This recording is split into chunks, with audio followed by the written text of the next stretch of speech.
Ang kwentong ito ay hango sa totoong buhay. Karanasan ito ni Rian. Taong 1974. Talisay, Cebu.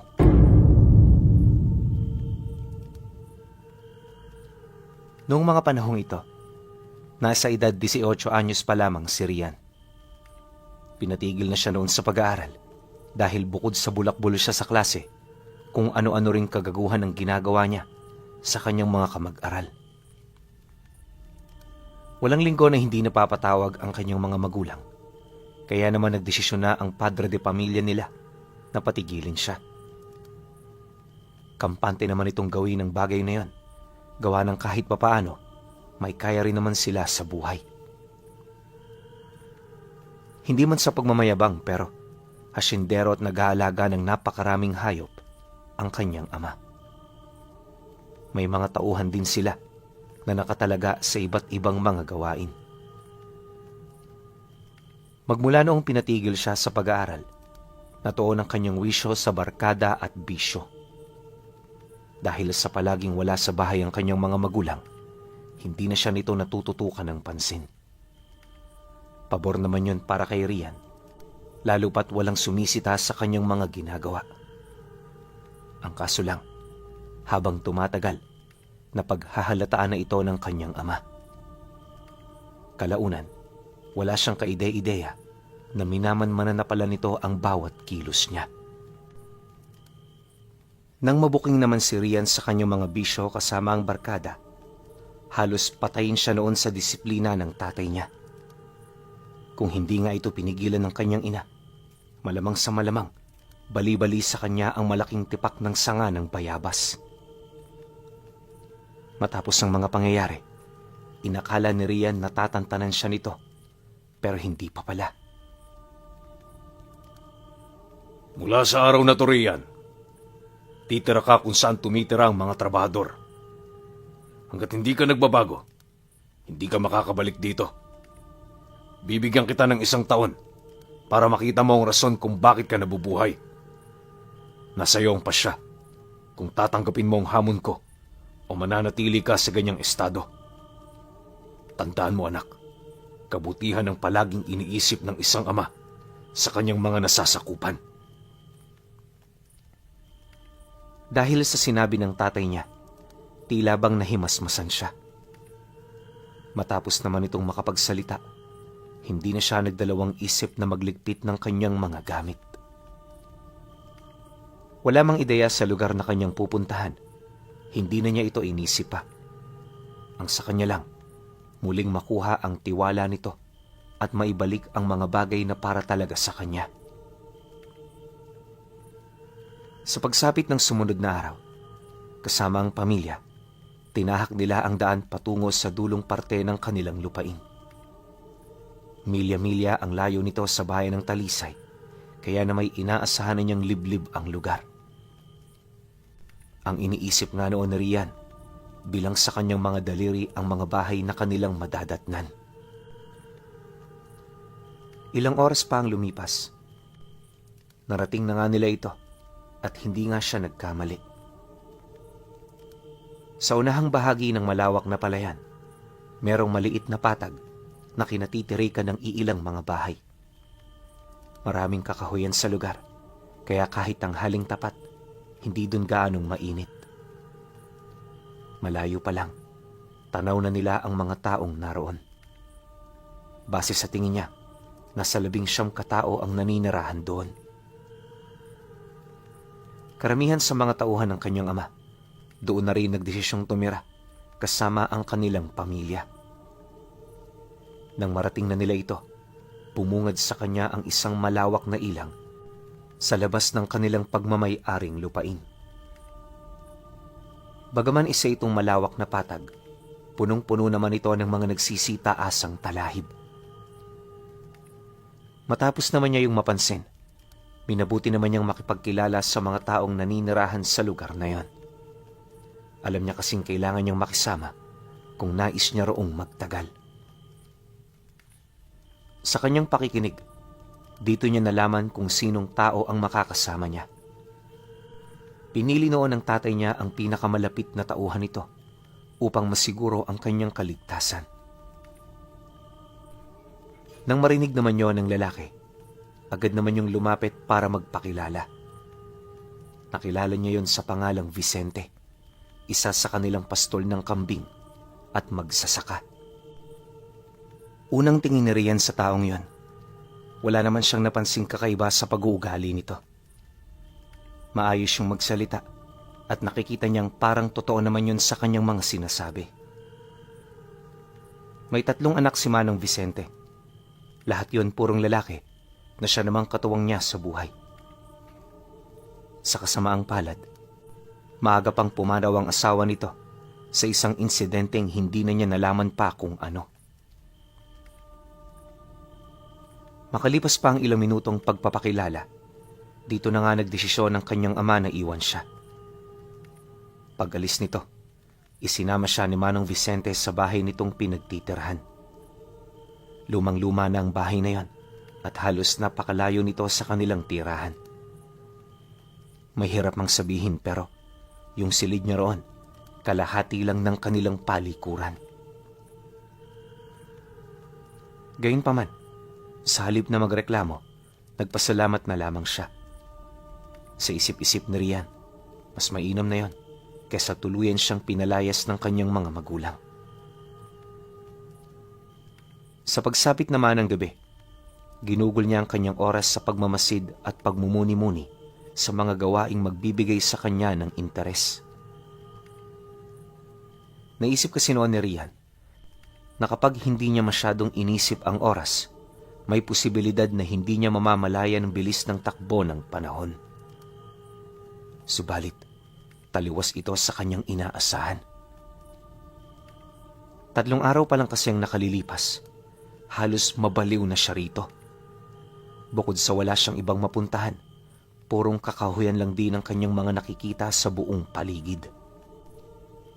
Medyo nananawa na rin siya sa pagtingin niya sa mga tanawin, kaya sa halip na ubusin ang kanyang oras sa labas ng bahay, pinili na lamang niyang manatili sa loob. Ngunit nang gawin niya ito, may mga nakita siyang kakaibang gamit na pagmamay-ari ni Manong Vicente. Maliban sa mga kutsilyong may kakaibang hawakan, nagkalat din sa itaas ng bahay nito ang mga nakasabit na supot na hindi niya mawari kung para saan. Sa may entradang pinto naman sa labas, napansin niya ang mga marka ng dugo na parabang sinadyang ipahid dito. Dahil sa mga bagay na yan, hindi naman niya maiwasang magtaka ukol sa kung ano ang paniniwalang kinagisnan ng pamilyang kanyang tinuluyan. Sa pagsapit ng gabi, pagdating ng mag-ama, nadatnan siya nitong nagkakape sa kusina. Nang masipat naman siya ni Manong Vicente, agad naman itong lumapit para magtanong ukol sa ginawa niya buong maghapon. Dagdag pa nito, nakakaburyong ang pananatili sa bahay, kaya mas mainam na sumama na lang din siya sa mga lugar na pinagpapastulan nila ng kambing. Nang marinig naman niya ang sinabi nito, di pa man siya nakakapagsalita, bigla naman siyang napatahimik dahil sa mga tunog na kanyang narinig mula sa mga supot na nakasabit. Nang mapansin naman niyo ni Manong Vicente, agad nitong inutusan ng kanyang mga anak na isarado ang mga bintana at pinto. Matapos nun, nagmamadali naman itong sumilip sa labas na parabang meron itong hinahanap. Dala naman ang kanyang kuryosidad, minabuti naman niyang magmasid sa labas ng bahay habang tinatanong si Manong Vicente ukol sa ginagawa nito. Dahil sa kanyang sinabi, hindi naman ito maiwasang sumagot sa kanyang mga katanungan. Papasalakay ang mga magnanakaw ng kambing. Talasan mo ang mga mata mo. Nasa paligid lang sila. Nang marinig naman ito ni Rian, inakala niyang literal na mga tao ang mga kawatan. Ang kaso lang, pagkaraan ng ilang minuto, nagulat siya sa kanyang mga nakita sapagkat hindi mga tao ang tumangay sa mga pagmamay-ari nilang kambing, Bagkus mga nilalang ito na parang kawangis ng isang aso. Yun nga lang, kasing laki yun ng isang matandang baka. Maliban sa 4 nitong mga paa, meron yung mahabang kamay sa may bandang leeg na siyang ginagamit nito pandakip sa mga biktima nila. Namumula rin ang mga mata nito at kapag yun ay tumatakbo, nagpapakawala ito ng kakaibang paghuhuni. May hahalin tulad mo ang huni nito sa atungal ng baboy na kinakatay. Malakas at nakakapangilabot ang tunog, kaya kapag nataong unang beses mo palang yung narinig, hindi malabong matigalpo ka. Siya nga noon, pagkatapos niyang marinig ang mga tunog, hindi niya maramdaman ang kalahati sa kanyang katawan. Kung hindi pa siya tinapik ni Manong Vicente, hindi siya babalik sa normal. Ilang minuto pa ang lumipas. Nang makuha na ng mga ito ang kambing na kanilang pakay, agad naman yung umalis. Sa pagbalik ng katahimikan sa lugar, dahan-dahan naman silang lumabas para tingnan ang pinsalang na idulot ng mga nilalang. Base rin sa akto ng mga taga roon, matagal na nilang kalbaryo ang mga nilalang na yon. Sa kabuuan, umabot ng 20 ang kambing na nawala. Nagkalat din ang mga dugo at iilang parte ng katawan nito sa paligid, kaya para hindi ito mangamoy kinabukasan, tulong-tulong silang naglibing dito. Matapos ang mga pangyayari, agad naman silang bumalik sa kanilang pamamahay. Pagsilay naman niyang dumiretso na sisilid ang mga anak ni Manong Vicente, dito na siya nagdesisyong kausapin ito. Alam niya kasing hindi siya papatulugin ng mga nilalang na kanyang nasilayan, kaya hanggat maaari, nais niyang magkaroon ito ng kalinawan. Manong Vicente, matagal na hubang nangyayari ito rito? Bakit po inililihim niyo to kay Itay? Tsaka, ano hubang mga nilalang na yon? Bakit parang kakaiba sila? Nang marinig naman ng matanda ang kanyang sinabi, napabuntong hininga lang naman ito habang bakas sa kanyang muka ang pag-aalangang sumagot. Akala nga ni Rian, ililihim pa nito sa kanya ang lahat pero sa katagalan nagdesisyon na rin yung ilahad ang katotohanan. Damak ang tawag sa mga nakita mo. Isang espesyal na uri ng aswang na kumakain ng karne ng hayop at tao. Matagal na rin tong alam ng iyong ama at ang mga kambing na aming ipinapastol dito, pawang pagkain lang din nila. Hindi kami maaaring magkulang sa mga hayop dahil kapag nangyari ito, kami ang susunod na mamamatay. Kapag nangyari yon, wala nang magbabantay sa lugar na ito at ang susunod na magiging punteriya ng mga damak, walang iba kundi ang mga karatig baryo at ang bayan mismo ng Talisay. Dagdag pa nito na, sa harap ng mga nilalang na yan, iisa lang ang tsansa para mabuhay. At yon ay walang iba, kundi ang tumakbo at magtago habang nananalangin na sana hindi ka makita ng mga ito. Mariinding inilahad ni Manong Vicente na isang nakakatakot na kamatayan ang naghihintay sa sino mang taong nahuli ng damak. Bukod kasi sa kakaibang panginginain nito, hindi rin ito pumapayag na patay ang kanilang biktima bago ito pagsaluhan. Kailangang buhay at sumisigaw para mas lalo silang ganahan. Upang mapanatili naman yun hanggang sa kahuli-hulihang karne, sinisimulan nila itong kainin sa talampakan hanggang sa marating na nila ang dibdib nito. May mangilan-ngilan din sa mga damak na kinakain muna ang balat sa muka bago tirahin ang mga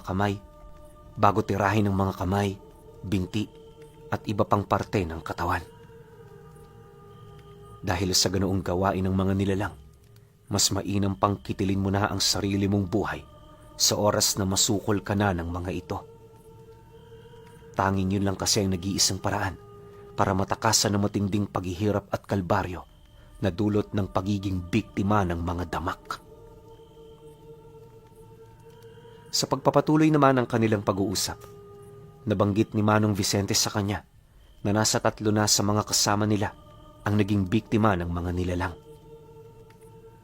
Ngunit kahit gano'n na ang kanilang sitwasyon, hindi ito sapat upang sila'y panghinaan. Hanggat kaya ng kanilang mga katawan, babantayan nila ang hangganan upang mailayo ang mga ito sa mga lugar kung saan namumuhay ang iba pa nilang mga kadugo. Pagtatapat pa nito sa kanya, yun din ang ikinamatay ng kanyang asawa. Bawat isa sa mga taong naroon, nakahanda na sa ganoong sitwasyon. Matapos naman niyang marinig ang salaysay ni Manong Vicente, halos hindi niya maisip kung bakit doon siya pinapunta ng tatay niya. Sa dinami-rami ng pagmamay-ari nila, bakit sa lugar na yun pa siya nito pinadala? Naisip tuloy niya noon na baka hangad na rin itong mamatay siya ng maaga. Dahil dito, hindi naman niya maiwasang manlumo. Nang mapansin naman yun ni Manong Vicente, inilahad nito sa kanya na pawang mga pinagkakatiwalaang tao lang ng kanyang ama ang ipinapadala sa lugar na yon. Marahil kaya siya nito pinadala dahil sa naniniwala yon sa kakayahan niya. Mariin din itong inilahad. Hindi sila makikipagpatayan sa mga nilalang na yon, bagkus pipigilan lang nila ito na makausad sa hangganan. Nang marinig naman ni Rian ang tungkol dito, kahit papaano nawala ang kanyang pangamba. Kumalma ka lang. Tingnan mo kami. 16 na taon na rito pero wala namang nangyari. Nasa iyo na lang yan. Kung talagang maingat ka, magtatagal ka. Nang marinig naman ni Rian ang sinabi nito, hindi na siya sumagot. Sa isip-isip niya, may punto naman si Manong Vicente. Naniniwala rin siyang hindi manganganib ang buhay niya hanggat sumusunod siya sa mga babala nito. Matapos naman ang kanilang naging pag-uusap, minabuti na rin niyang pumasok sa kanyang silid para magpahinga. Dumaan pa ang mga araw, ganon at ganon pa rin ang nangyayari. Kapag gabi tumutunog ang mga supot sa may kisame, hudyat ng pagdating ng mga damak. Bagaman walang patid ang pagsalakay ng mga ito, di naman siya gaanong nababahala, lalo pat inaasahan na nila ang ganoong bagay. Panahon kasi ng panginginain ng mga damak, kung kaya't madalas ang pagpaparamdam nito. Inaasahan din nila Manong Vicente na magtatagal ito ng 1 linggo, bago manumbalik sa katahimikan ng kanilang lugar. Ngunit, 8 araw na ang lumilipas, hindi pa rin tumitigil sa pagsalakay ang mga nilalang. Umabot na rin sa puntong 5 na lamang ang natira sa mga kambing, kung kaya't bago pa man sumapit ang sumunod na gabi, napilitan na silang bumisita sa pamamahay ng kanyang ama. Nang malaman naman ito ni Rian, hindi naman siya nagdalawang isip na sumama. Kalaunan, nang marating na nila ang kanyang pamamahay, agad din nilang pinag-usapan ng tungkol sa mga nangyayari sa hangganan. Sa kasagsagan ng kanilang pag-uusap, hindi niya maipagkakaila ang pagkagulat ng tatay niya ukol sa ganoong sitwasyon. Maliban kasi sa unang beses lang itong nangyari, naging palaisipan din para sa kanila kung ano nais ipahiwatig ng mga damak. Alam kasi noon ni Manong Vicente, hindi kikilos ng gano'n ang mga ito kung wala yung pinaghahandaan. Hindi man ho sa pangunguna sa inyo, pero baka ho, meron ng bagong tinuturing na Panginoon ang mga damak.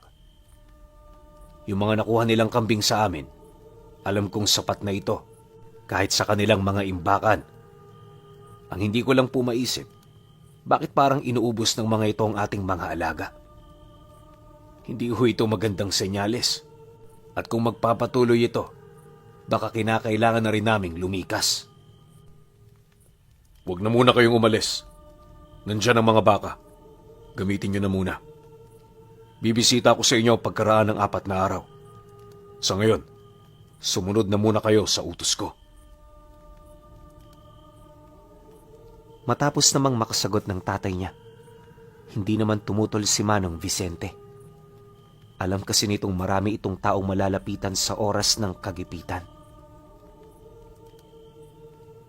Makalipas pa ang ilang minutong pananatili sa tahanan nila, inabisuhan na rin siya ng kanyang ama na huwag na munang sumama sa pamilya ni Manong Vicente. Mas kailangan siya noon sa kanilang tahanan, kaya pansamantalang ihihinto muna nito ang kanyang parusa. Nang marinig naman ni Rian ang sinabi ng kanyang ama, hindi siya sumang-ayon. Anya, may mga kapatid naman siya roon na makakatulong sa sandaling may nangyaring hindi inaasahan. Pagtatapat pa niya na, gusto niyang masaksihan mismo ang mga susunod na gagawin ng mga nilalang, kung kaya't nais niyang manatili sa poder ng taong pinagkakatiwalaan nito. Pagkalahad niya ng kanyang nais, umalis siya sa bahay nila nang hindi nagpapaalam. Sumunod na rin noon sila Manong Vicente dahil sa papasapit na rin noon ng dapit hapon. Dumaan pa ang ilang oras, pumatak na naman ang gabi. Mag-aalas 6 na nang makauwi sila kasama ang mga bakang ipinahiram ng kanyang ama. Pagtungtong naman ng alas 10 ng gabi, muling tumunog ang mga supot, dahilan para mapasilip sila sa bakuran ng bahay. Pagkadungaw naman nila rin sa labas, agad naman nilang nakita ang mga damak na hinahabol ang mga bakang nanginginain sa damuhan. Unang napatay ng mga ito ay yung mga bakang itinali nila sa puno. Akala kasi nila sapat na yon pero kulang pa pala. Sa pagpapatuloy naman ng kanilang pagmamasid, merong isang pangyayaring pumukaw sa kanilang mga atensyon at yun ay walang iba kundi ang nakita nilang hukluban na may daladalang tungkod na merong pulang batong nagliliwanag sa itaas nito. Yun ang ginagamit ng nilalang para makontrol ang mga damak. Maya-maya pa, nang itinaas na nito ang tungkod, lahat ng mga damak na nasa paligid nagsilipat dito. Ang mga napatay nitong baka, iniwan muna nila sa damuhan na parabang mas importante pa sa kanila ang pagtawag kumpara sa mga pagkain na kanilang inimbak. Dahil sa pangyayaring yon, binalot ng matinding pag-aangil ang buong lugar. Nagsimula na ring mabahala ang kanilang mga kasama hanggang sa makita nila ang iilan sa mga ito na lumabas na ng bahay. May mga bitbit yung sundang at mga pangontra, indikasyon na makikipaglaban yon sa mga nilalang. Dahil dito, makailang beses naman yung sinigawa ni Manong Vicente na bumalik na sa kanilang mga tahanan. Pero hindi yun nakinig. Ayon sa isa sa mga ito, hindi nila papayagan ang mga nilalang na gawin ang kanilang mga gusto. Dagdag pa ng mga ito na, kung hahayaan lang nila ang mga nilalang na yan, mataas ang tsansang maubos ang mga dinala nilang baka. Nasisiraan na ba kayo ng ulo? Baka lang yan. Hayaan nyo na. Ang mahalaga, walang masaktan sa atin. Paulit-ulit niyang sinabi ang mga katagang yan sa mga kasama niya, pero wala ni isa ang nakinig. Mas nangibabaw sa kanila ang kagustuhan nilang lumaban kaysa iligtas ang kanilang mga sarili. Maya-maya pa, dahil sa kanilang kapangasan, naagaw nila ang atensyon ng hukluban. Pagbaba ng tungkod nito, ora mismo sinugod sila ng napakaraming damak. Nasa humigit 30 ang bilang ng mga ito, kaya agad nitong napangibabawan ang puwersa ng kanilang mga kakilala. Nataon ding 10 katao lang ang mga ito, dahilan ng mabilisan nilang pagkatalo. Saksi si Rian kung papaano yun kinain ng buhay. Ayon sa kanya, may nakita siya roong isang lalaki na tumatakbo habang nakalaylay ang biktima. Nagpumilit pa itong pumasok sa pamamahay nila pero hindi yun pinagbuksan ng mga mahal nito sa buhay. Matapos ang insidente, wala silang ibang ginawa kundi ang dumapa sa sahig, tahimik na pinakikiramdaman ng buong paligid. Limitado na rin ang kanilang paghinga noon dahil ramdam na ramdam nila ang pag-aaligid ng mga damak sa bahay. Sensitibo rin ng mga ito sa ingay, kaya kapag may narinig silang tinig ng isang tao, hindi nila tatantanan ang pinagtataguan nito hanggat hindi nila yon nakukuha. Duman pa ang kalahating oras, rinig na rinig nila ang pagkasira ng iilang mga bahay. Yung mga taong nagtatago roon, walang ibang nagawa kundi ang sumigaw habang humihingi ng tulong. Gayunpaman, wala kahit isa sa kanila ang nagkaroon ng tapang para lumabas. Inaasahan naman yon nila Manong Vicente, gawa ng sa dami ng mga nilalang na naroon, para lang sila ritong mag-aalay ng kanilang mga buhay. Kalaunan, nang maubos na ng mga ito ang mga taong narinig nila, agad naman yung bumalik kung saan naroon ang hukluban. Maya-maya pa, umalis na rin ang mga ito. Nang mapagtanto naman yon nila Rian, dahan-dahan silang dumungaw sa labas para matingnan ang kasalukuyang sitwasyon. Pagsilay nila roon, wala nang mga damak silang nakita. Ang tanging nadatnan na lamang nila ay yung gutay-gutay na katawan ng kanilang mga kakilala. Halos mamatay sa kakaiyak si Manong Vicente, pero ano naman ang magagawa niya? Nangyari na ang mga bagay na hindi dapat. Ilang minuto pa ang lumipas, lumabas na rin ang mga kadugo ng mga biktima para makipag-usap sa kanila. Saksing buhay ang mga ito sa nangyari at bawat isa sising-sisi dahil sa hindi man lang nila yon natulungan. Gayunpaman, kahit anong gawin nila, huli na ang lahat. Upang mailayo na rin ang mga ito sa panganib, inabisuhan nila yon na lumikas na kinabukasan. Hindi naman tumutol ang mga ito, lalo pat inaasam na rin ng bawat pamilya ang makauwi sa kani-kanilang mga lugar. Pagputok naman ng bukang liwayway, 6 na pamilya ang umalis sa lugar. Nang malaman naman ito ng kanyang ama, wala naman yung naging pagtutol. Para naman makapagsimulang muli ang mga taong yon, binigyan nila ito ng pondo para sa hanap buhay na balak nitong gawin. Inabisuhan din yon ng kanyang ama na kung may kailangan pa ang mga ito, huwag magdadalawang isip na lumapit sa kanila. Matapos naman yung makapagbigay ng ayuda, agad naman itong pinatawag si Manong Vicente at ang iilan pang mga tauhan nito na nagbabantay sa iba pang lupain ng kanilang pamilya. Bawat isa sa mga taong pumunta, may mga armadong grupo na kasama na parabang handa na yung makipagdigma sa mga damak. Nang masipat naman ito ni Rian, hindi siya umalis sa kinaroroonan ni Manong Vicente. Nanatili siya roon dahil alam niyang kapag nakadikit siya rito, masasabay siya sa pulong. Pagpatak naman ng 3:00, dito na nga nagsimula ang pulong ng mga tauhan nila. Sa kanyang pakikinig, nalaman niyang mga antingero pala ang mga taong malapit sa kanyang ama. Bawat isa sa mga ito, inutusan ng tatay niya na tumulong sa lugar kung saan nananalasa ang mga damak. Mariin din itong inilahad, kinakailangan nila yung mapigilan anuman ang mangyari. Dagdag pa ng kanyang ama, malapit nang maubos ang mga hayop na pagmamay-ari nila, kaya hindi malabong mapilitan silang makipaglaban sa mga ito.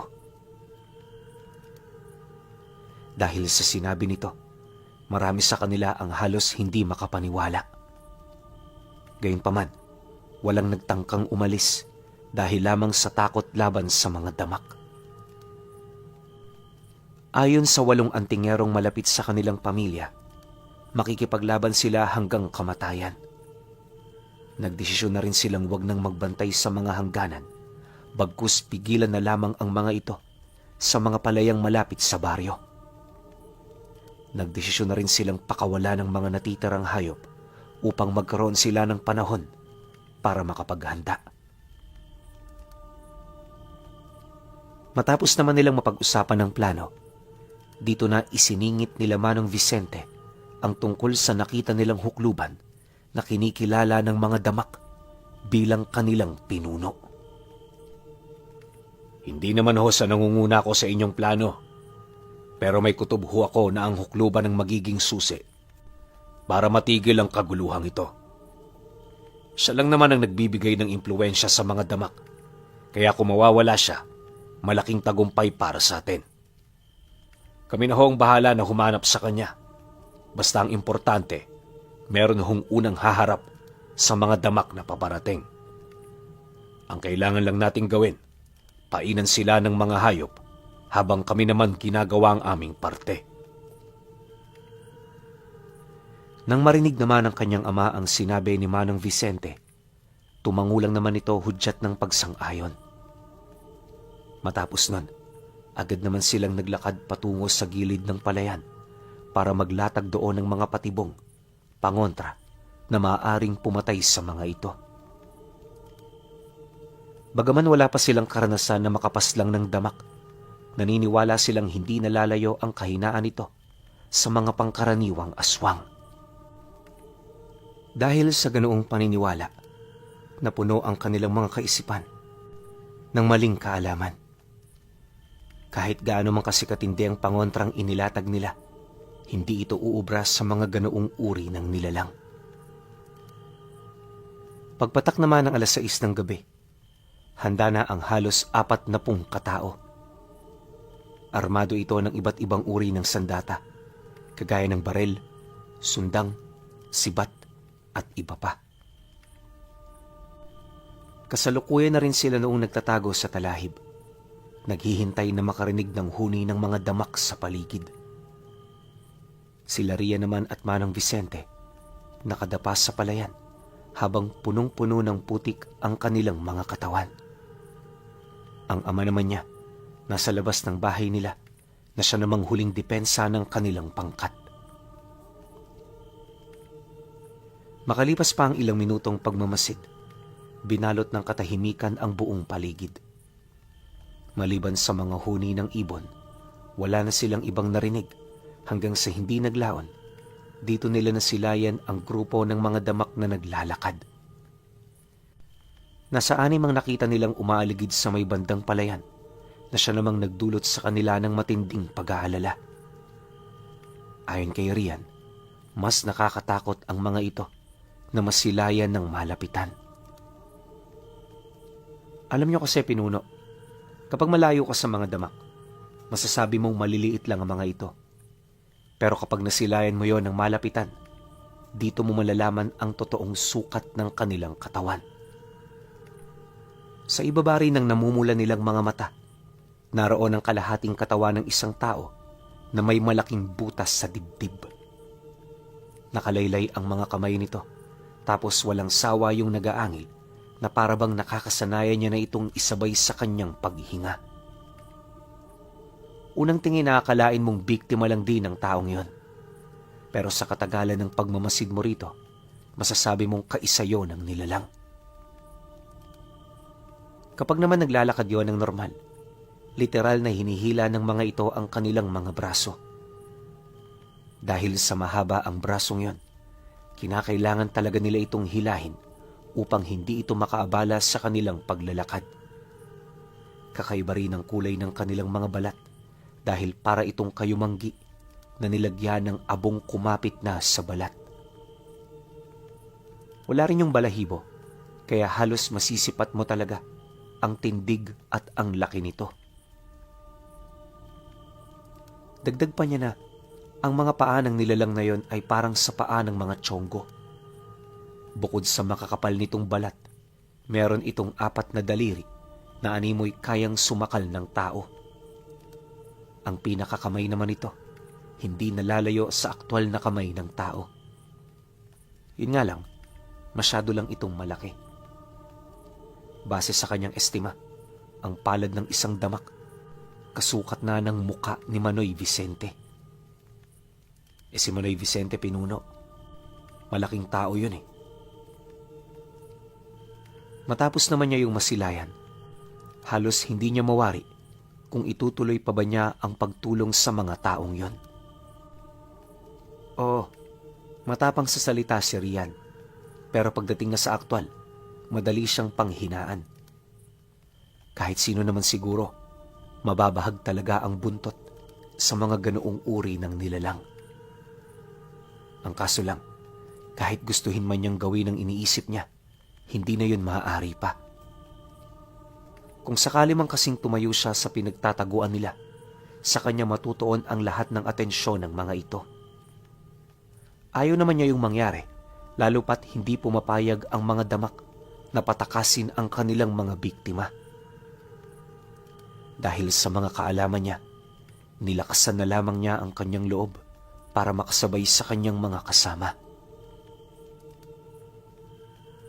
Kalahating oras pa ang lumipas, ilang metro na lamang ang layo ng mga damak. Bale, 2 na lamang noon ang magkasamang naglalakad. Dahil yung iba nitong mga kasama, hinahabol na ang mga baka na pinakawalan nila.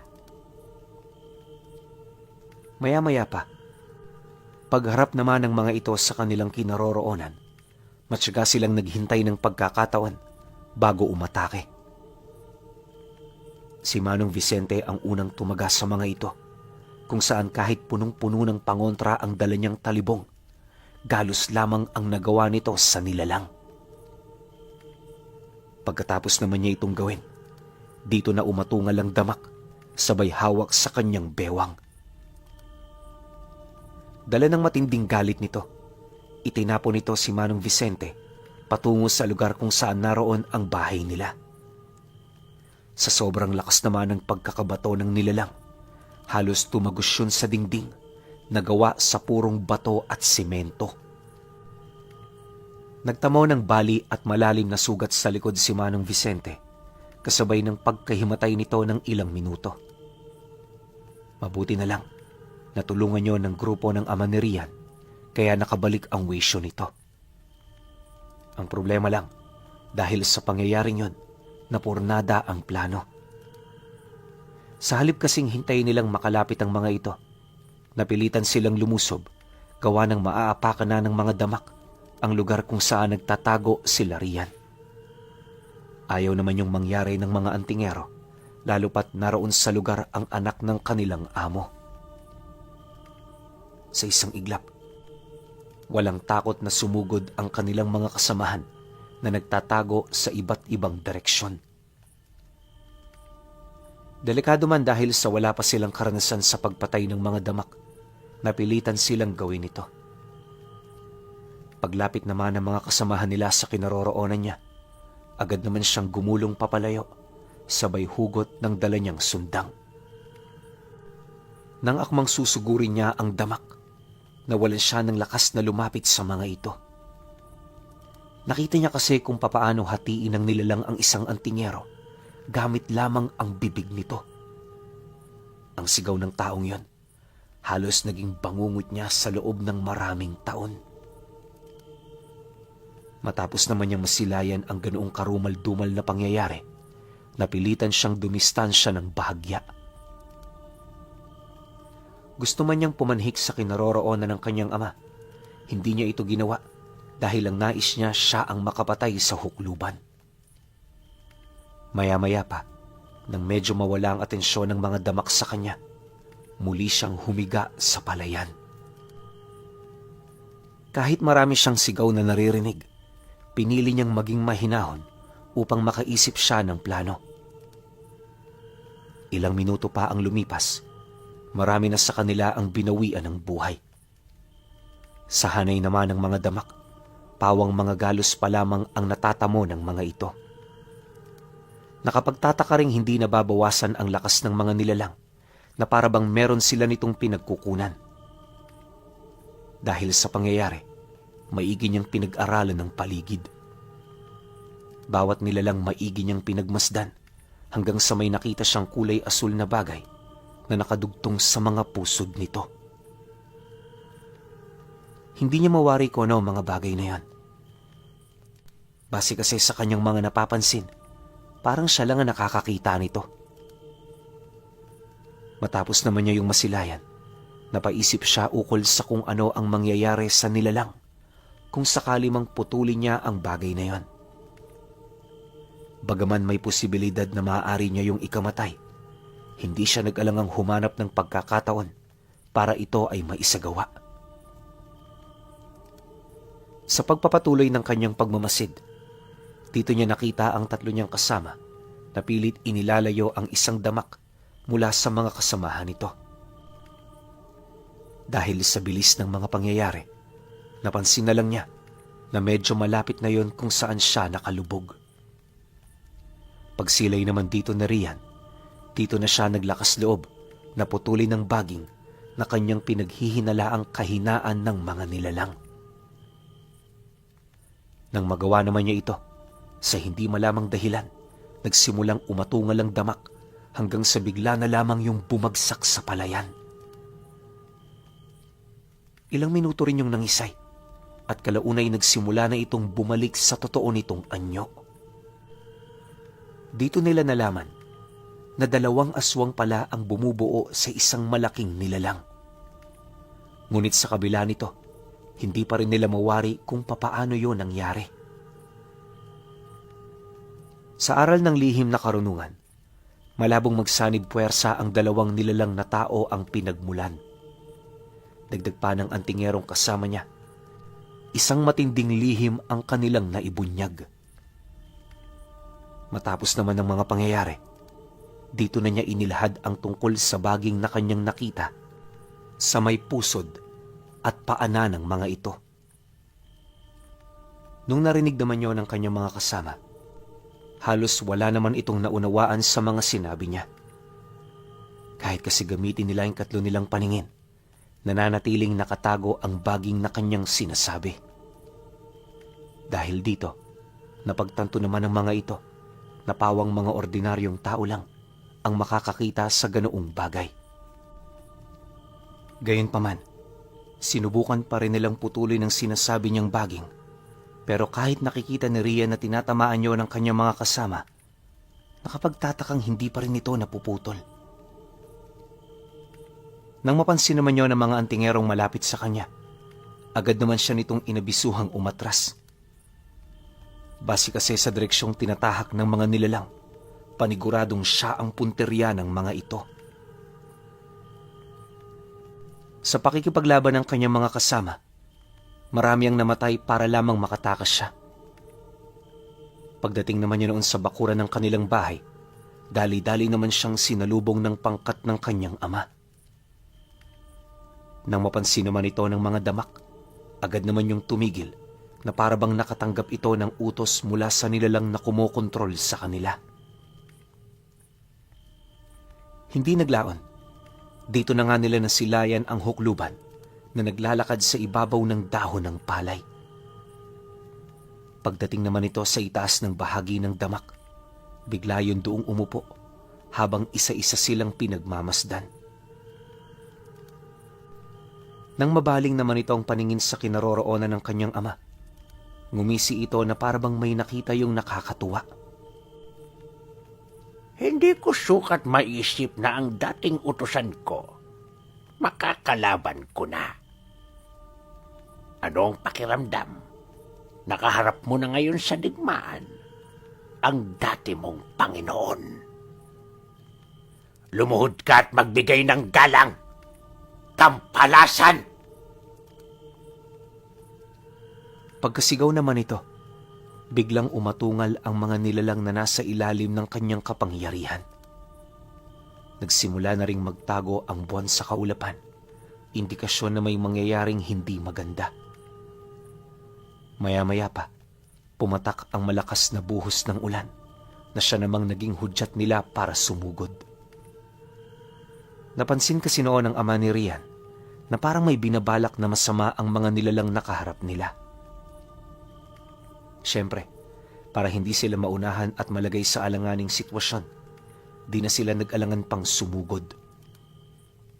Bilang man sa mga kamay ang dami ng kanilang pangkat, matapang nila itong kinaharap.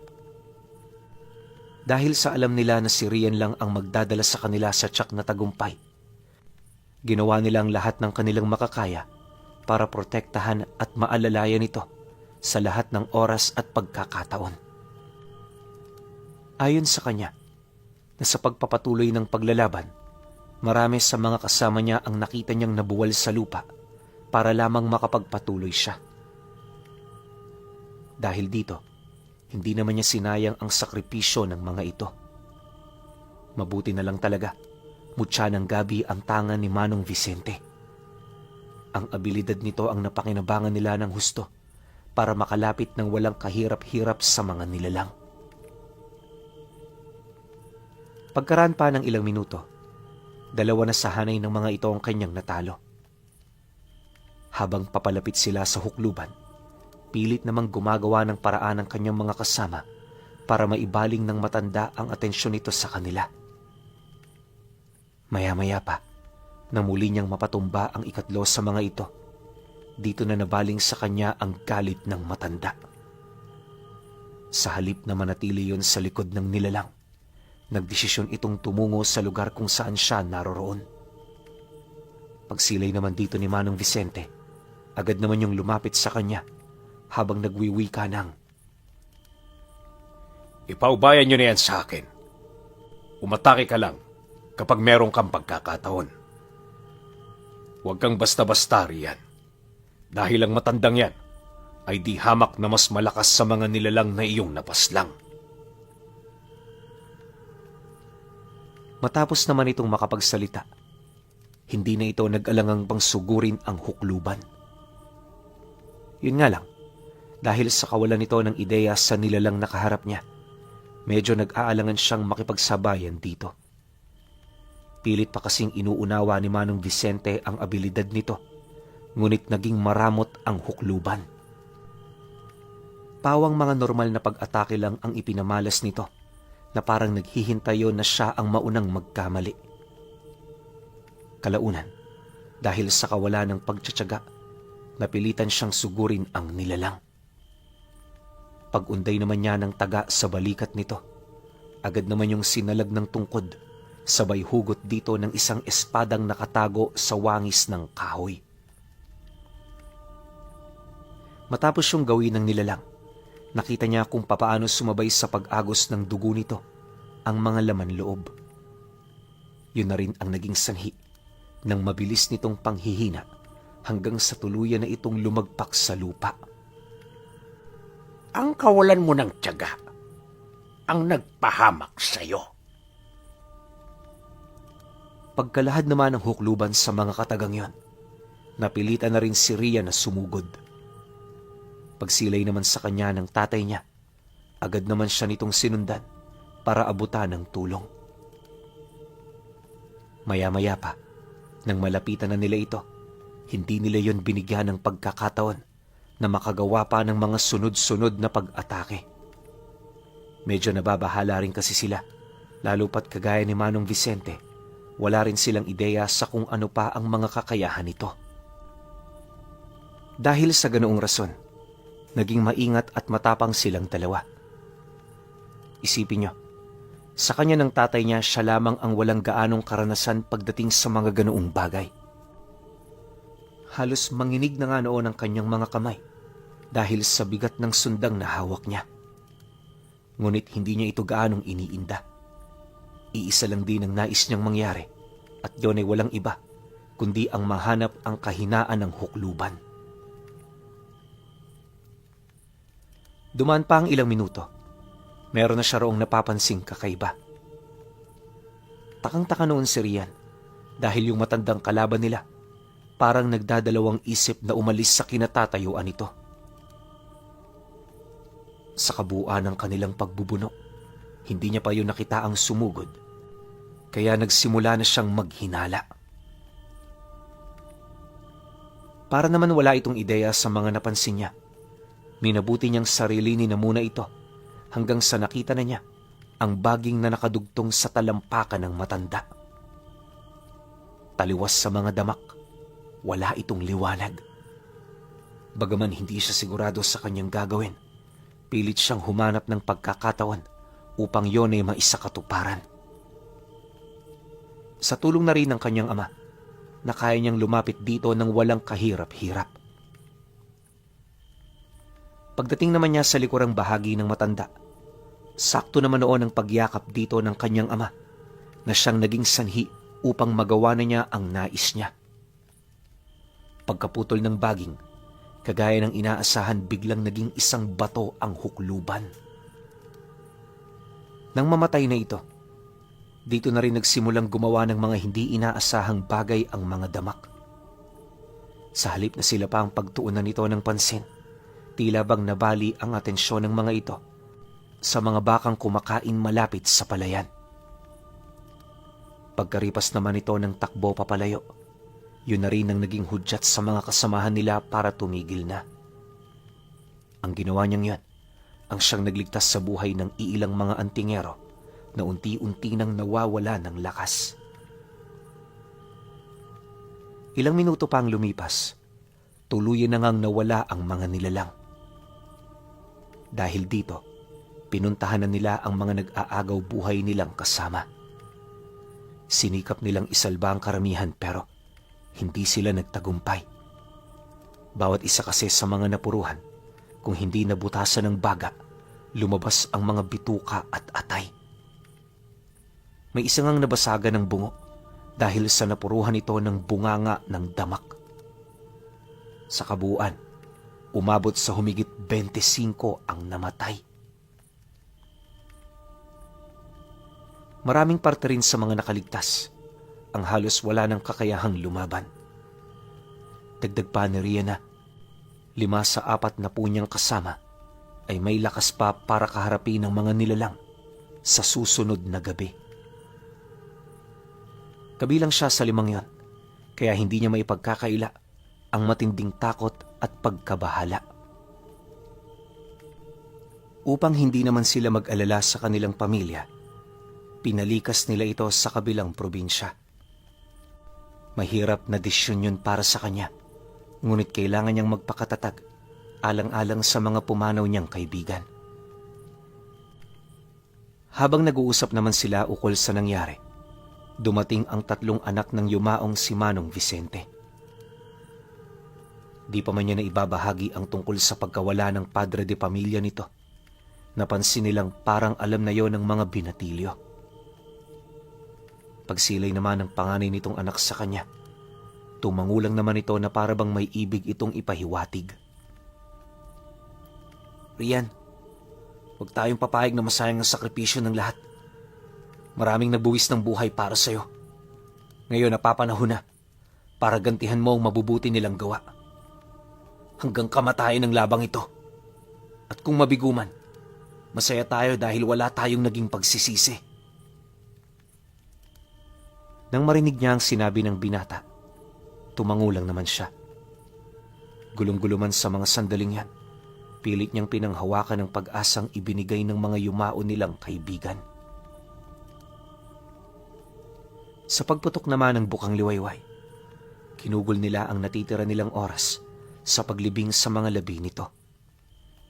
Sama-sama nila yung pinagpahinga sa iisang uka, gawa ng wala na silang sapat na panahon para gumawa ng kanya-kanyang libingan para sa mga ito. Maliban kasi sa mga nilalang, iniisip din nila ang maaaring sabihin ng mga taong mapapadpad sa kanilang pamamahay. Nakakapanlumo man kung titingnan ng ganoong sitwasyon. Alam niya sa kanyang sarili na masaya ang kanilang mga kasama sa ganoong estado ng himlayan nila. Hindi naglaon. Nang may isa katuparan na nila ito, agad silang bumalik ng bahay para magpahinga. Habang tulog noon ang kanilang grupo, yun naman ang naging hudyat ng kanilang mga mahal sa buhay para umusad. Pagising nila kinabukasan, wala na ang mga ito. Nakakalungkot man pero ipinagpasalamat yon ng kanyang ama. Maya-maya pa, nang makaipon na sila ng kanilang lakas, dito na sila nagsimulang maghanap ng makakatulong. Purong mga albularyo ang nakalap nila noon at sa pagsapit ng 5:00 ng hapon, nakalikom sila ng halos 10 katao. Mababa man ang bilang ng grupo, mas mainom na ito. Upang hindi na nila maranasan ng ganoong katinding pagkatalo, maigi silang nag-usap ukol sa kanilang plano. Salita ng ideya ang nangyari dahil ayaw nilang pagtuunan ng buong atensyon ang iisang ideya lang. Base sa mga napagkasunduan, si Rian ang maghahanap sa kinaroroonan ng kanilang kalaban.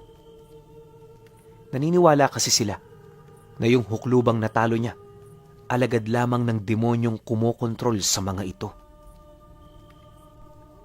Para tuluyan ng matuldukan ng lahat ng kaguluhan, sinikap nilang mapatay mismo ang pinagmumula ng lahat ng kasamaan. Bagaman wala yung kasiguraduhan, mas mainam na ito kaysa hindi makipagsapalaran. Matapos naman nilang magkasundo, agad naman siyang nagligpit ng kanyang mga gamit. Kinakailangan niya kasing makausad habang maaga pa para hindi naman siya mapansin ng mga damak na nagbabalak ng dumayo sa lugar nila. Bago sumapit ang 5:00, nakaalis na si Rian. Wala siyang ibang kasama noon maliban sa kanyang armas at sa naiwang mutya ng gabi ni Manong Vicente. Pagdating niya sa tahanang tinuluyan niya, nadatnan niya itong nakabuwal na sa lupa.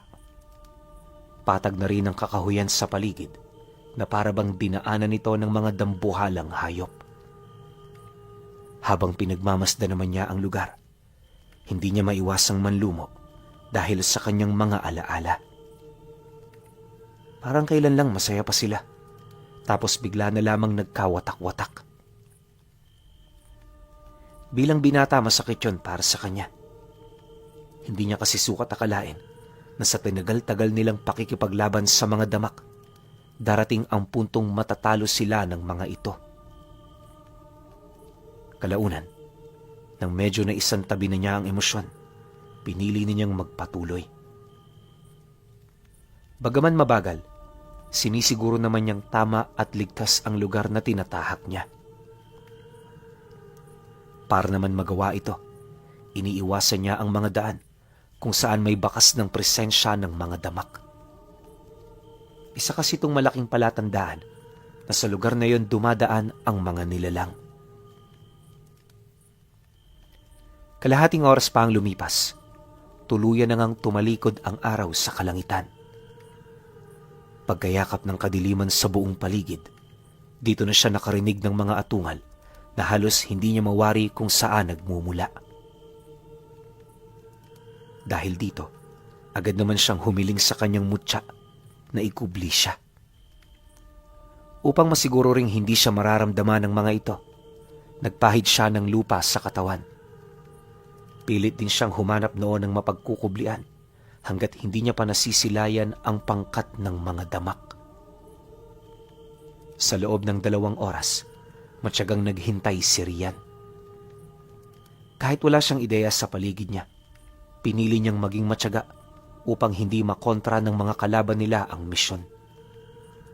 Alam niya kasing sa kanya umaasa ang lahat, kaya sa puntong yon, bawal siyang magkamali. Pagpatak naman ng 9:00 ng gabi, dito na nga nagbunga ang kanyang paghihintay. Pagsilay niya sa grupo ng mga damak na umuusad, hindi niya maiwasang makaramdam ng matinding kilabot. Hindi lang kasi 6 o 8 ang nilalang na nakita niya, bagkus ay umabot ito ng 20. Halos mapatag nga ang dinaraanan nito, kasabay ng walang habas na pagsisipulasan ng mga nilalang na naninirahan doon.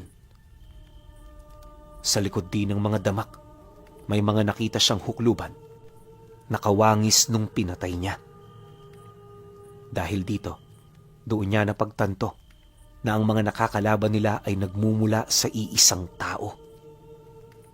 Imposible ito kung pakikinggan, pero kung lihim na aral at mutya ng pag-uusapan, hindi yun nakakapagtaka. Alam kasi ni Rian na may mga kargang nasa panig ng kaliwa ang kayang gumawa ng ganoong bagay. Dagdag pa niya na, sino man ang kumokontrol sa mga damak, paniguradong hindi ito basta-basta. Naniniwala rin siyang mas mapanganib yun kumpara sa kanyang mga nakalaban, kaya kinakailangan niyang mag-ingat. Paglayo naman ng mga ito, hindi na rin siya nagsayang pa ng oras. Habang binabagtas niya ang daan ng mga nilalang, maigi naman niyang pinagmamasdan ng paligid. Inabot ng humigit 1.5 oras ang kanyang binaybay bago niya narating ang isang patag na lugar malapit sa isang maliit na bukid. Liblib ang lugar na yon, kaya hindi niya kaagad napansin ang isang kubong nakatirik doon. Pagsilay naman niya sa looban nito, laking gulat na lamang niya nang may makita siyang bahay na nakatirik sa isang malaking sanga.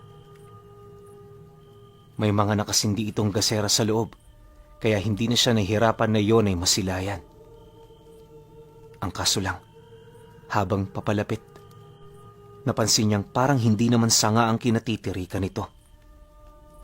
Katagalan, dito na napansin ng kanyang mga mata ang 2 mahabang paa na punong-puno ng kaliskis. Para itong paa ng manok ayon kay Rian. Bagaman hindi ito gumagalaw, naniniwala siyang may kakayahan itong makapaglakad. Maya-maya pa, nang ilang metro na lamang ang layo niya sa bahay, may napansin siyang itim na usok na lumalabas sa bubungan nito. Unti-unti na rin siyang nakakarinig ng mga engkantasyon hanggang sa masilayan na niya ang mga baging na gumagapang mula sa paa patungo sa loob ng tahanang yon. May hahalin tulad mo ito sa mga ugat na animoy dinadaluyan ng dugo. Ngunit sa estado ng mga baging na kanyang nakikita, hindi dugo ang dumadaloy dito, bagkus buhay ng mga damak. Kahit wala siyang ideya sa mga madadat na niya sa loob, nagdesisyon siyang pumasok dito. Inaasahan niya kasing may makapangyarihang mangkukulam ang nakatira roon, na siya marahil ang may kontrol sa lahat ng mga damak na umaatake sa kanilang lupain. Ang ganoong paniniwala at kaisipan niya ang mas nag-udyok sa kanya para pasukin ito. Habang inaakit naman niya ang punong malapit, pilit niyang ginagamit ang natitirang lakas ng mutya ni Manong Vicente. Nakakabahala man ang magiging kapalit nito sa kanyang katawan, sinikap niyang huwag ito masyadong pansinin. Kalaunan, dahil sa abilidad nito, matagumpay niyang narating ang harapan ng bahay na hindi siya natutunugan. Maya-maya pa, hindi na siya nagdalawang isip pa, natadyakan ng pinto. Matapos naman niya itong gawin, bumungad sa kanya ang isang matandang babae na may napakaputing buhok. Nakaharap yon sa isang malaking kawa na mayroong kumukulong tubig. Bagaman wala siyang ideya sa ginagawa ng matanda, nasisiguro niyang may kinalaman ito sa pagkontrol ng mga hukluban at damak. Nang magkatitigan naman silang dalawa, bigla naman yung ngumisi sa kanya habang pinagmamasdan siya mula ulo hanggang paa. Nang mapansin naman ito ang suot niyang mutya ng gabi, bigla naman yung ngumisi kasabay ng pagkausap nito sa kanya. Kaya pala hindi kita naramdaman. Gumamit ka na rin pala ng mutya. Humahanga ako sa kakayahan mo, iho. Ngunit hindi pa sapat ang mga nagawa mo para mapantayan ako. Sa tingin mo ba, porke nakatalo ka ng isa sa mga alaga ko kaya mo na ang mga tagapaglikha nila? Masyado pang maaga para managinip ka, iho.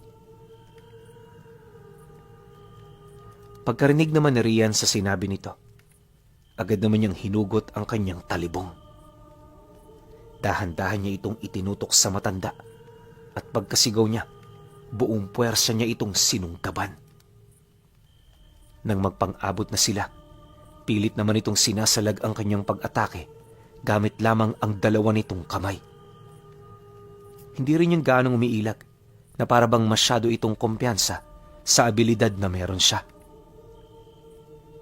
Habang tumatagal, napapansin din noon ni Rian ang layo ng kanilang mga abilidad.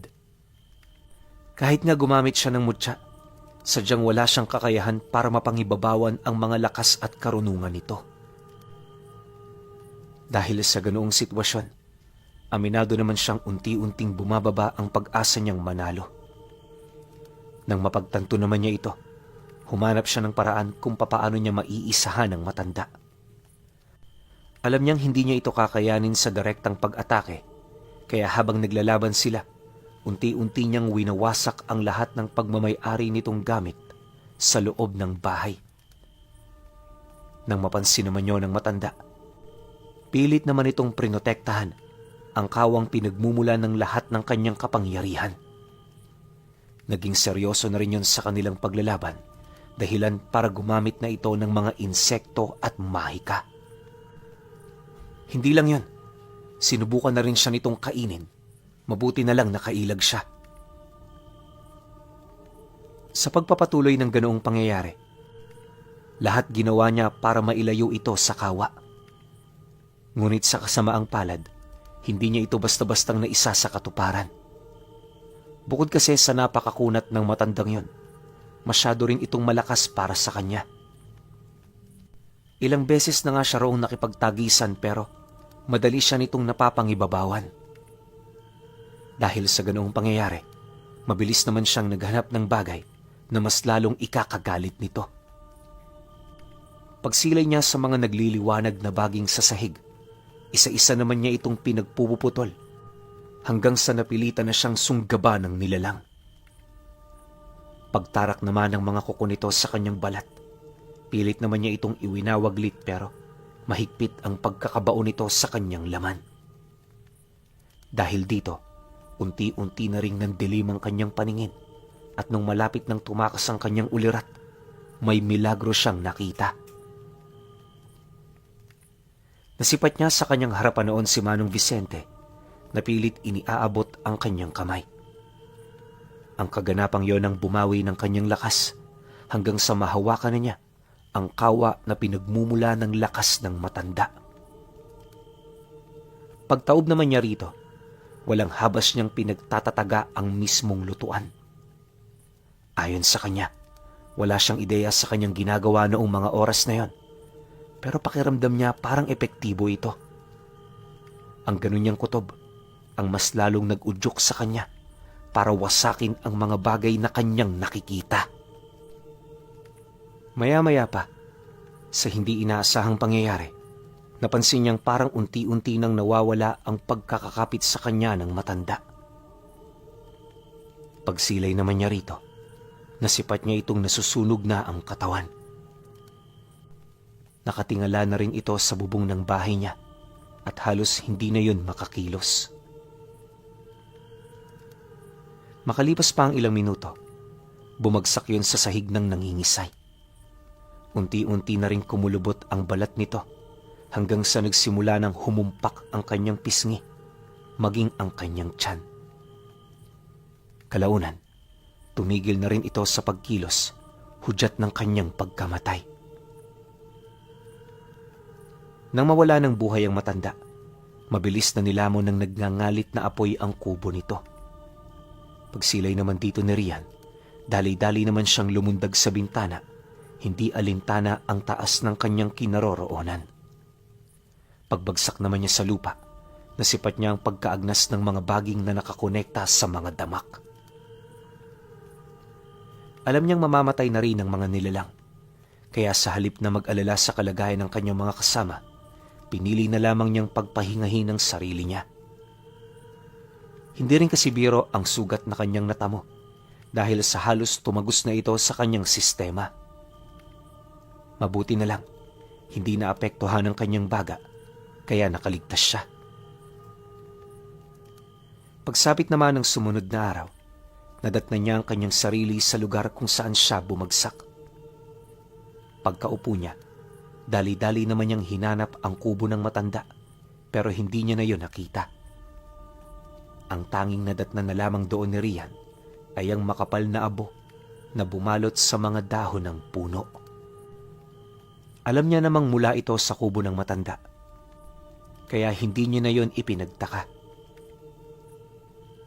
Makalipas pa ang ilang oras, nang manumbalik na ang lakas niya, gamit ang kanyang damit, nilagyan niya ng benda ang kanyang mga sugat.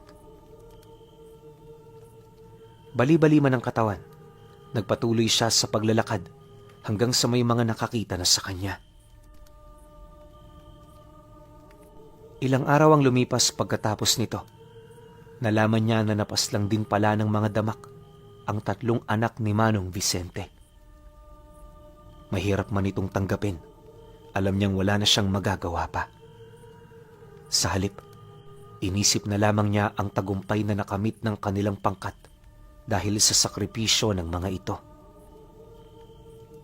Habang nagpapagaling siya, walang kaide-ideya ang mga tao sa nangyari.